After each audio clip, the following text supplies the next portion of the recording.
Hey guys, Dane from Scoggin-Dickey Parts Center, and in front of me is the Texas Speed AFM and DOD Delete plugs. So these plugs, you have two different sets. This one is used for the Gen 4 and early Gen 5 LT, and then these are used for your Gen 5 Plus. So this is going to be your AFM and DOD.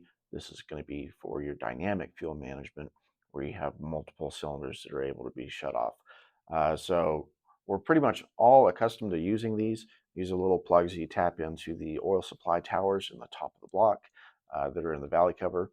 And then these actually replace the solenoids in your dynamic fuel management, your Gen 5 Plus blocks. So these are really nice. They have a little bracket that holds these down. They're also O-ringed. They come with a bag with a lot of different O-rings, as well as a valley cover plug.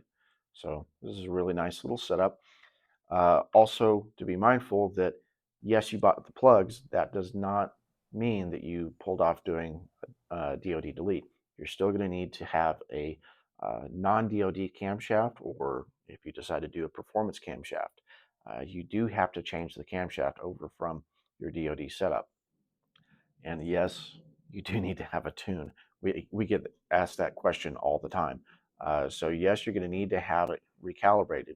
For our friends in California and other states that are not so friendly about tuning, we do have some AFM, DOD, and dynamic fuel management repair kits as well on our website. So if you need any help with that, feel free to reach out, shoot us a message, give us a call, and we can guide you through that process.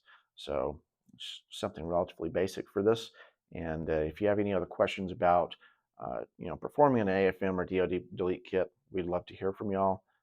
We're always willing to help. And thanks once again for stopping by, and we'll see you guys next week for another tech video.